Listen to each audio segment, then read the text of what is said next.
Djernis at 4 seconds. Frischnet with Pontoni. And Lucas with him at 11 seconds. So it's drifting off a bit.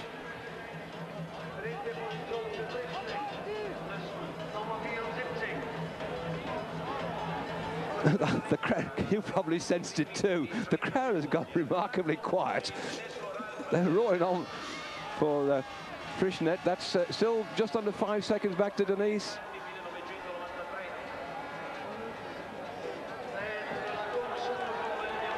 It's 13 seconds. He's going away from them. Only Djernis is holding the German rider Berner at 5 seconds. This is the group now back to 13. It was 10, it was 11, it's now 13. The Pontoni and Frischnet have got to start working together. Race then for 50 minutes, plus whatever's left on the lap. They've got some 11 minutes to go and about 13 seconds to cut back. The gold medal might well go to Germany, to go with one that Kluge had last year. They've been so dominant at amateur racing in recent years on the road, have the German riders, team time trialing on the track as well, both pursuit, team pursuit and individual pursuit. They've got a wonderful system of young riders coming through, and now here in cyclocross, it looks as if they're going to shock a few of the experts. I don't think I've read anywhere anybody tipping one of the German riders as being in with a chance of medal, except perhaps, of course, the German papers. Look at them, see, they're not chasing. That gap's going to go up. The camera has not picked up the leaders. And I didn't put a watch on them, so we'll have to have a little check. Some 10 minutes of racing left to go. In fact, they're saying last lap. That is intriguing. It's not taking 10 minutes to go through. Normally it's 50 minutes plus laps. So have they shortened it without telling me? Tommy, you can't hear the bell go with the noise of the cowbells.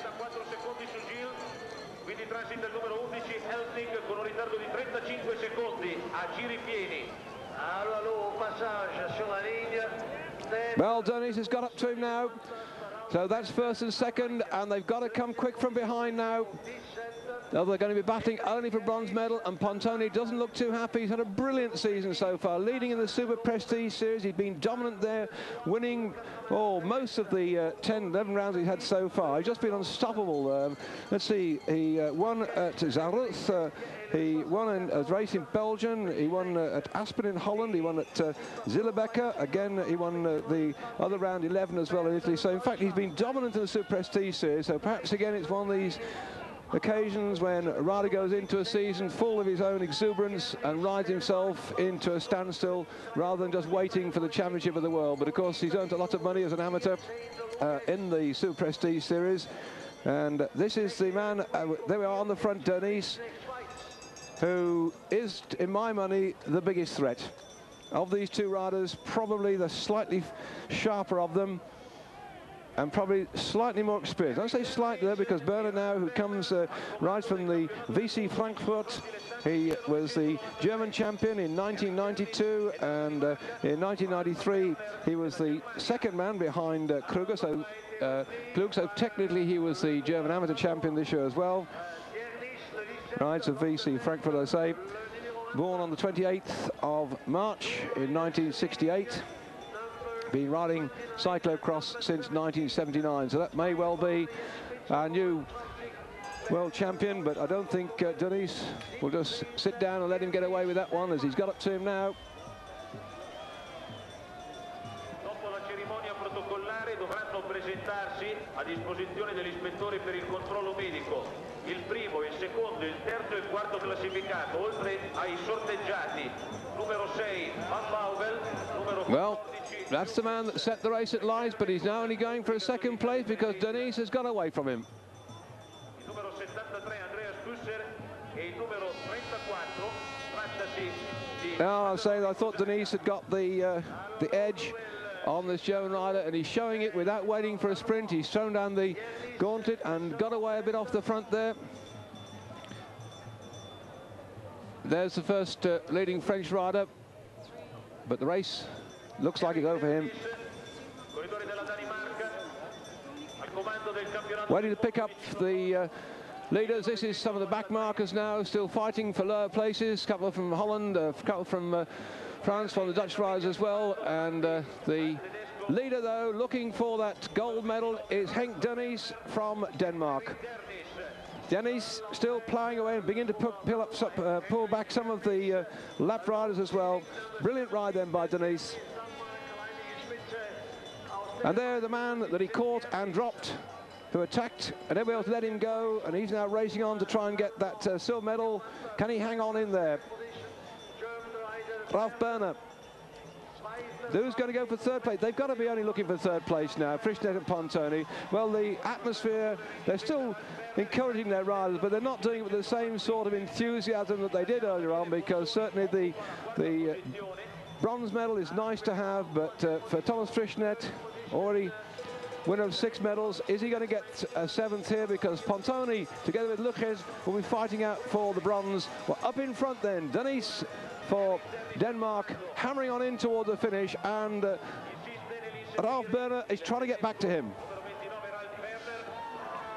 Calling on all his strength and experience then, Djernis.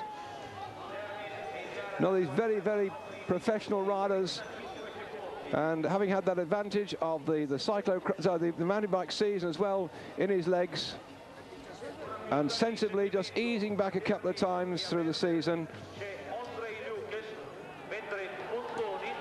There he is,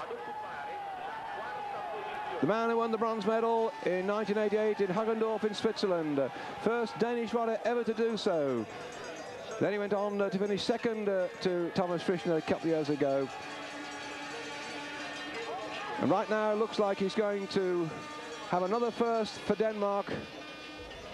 When you look at the list of the classifications on the FICP rankings, because they rank the riders in order of their performances as they do on the road for the FICP classifications. You've got to go a long, long way down the list to find the other riders from Belgium and from from Belgium and from Italy and Holland, the rest. So the Danish never been up there. Djernis has been the only really man in recent years, and now it looks like he's going to set a precedence for them as far as they're concerned and get this gold medal.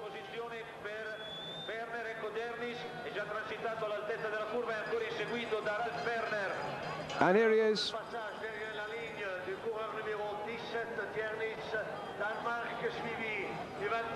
Soon into the finishing straight, and on that fast part of the course along the road, there's a man who made the attack that surprised everybody.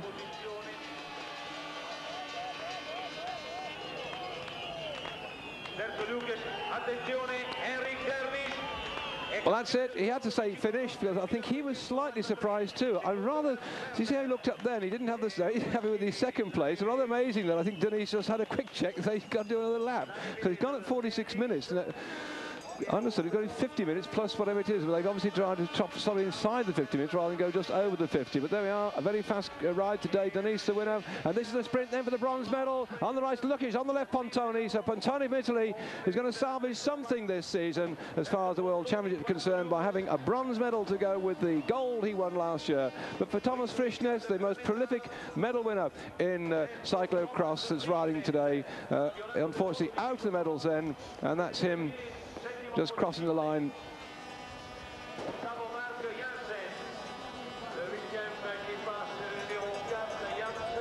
Well, that's a turn up for the books. Certainly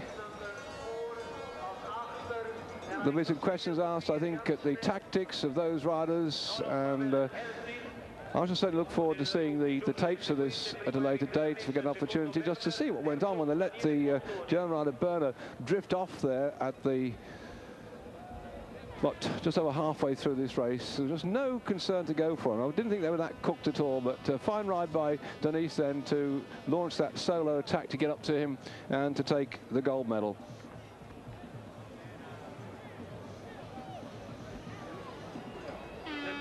Well, it's going to take, I think, something like about another 5 or 6 minutes before they get all the riders round the course and into the finishing area. There, Djernis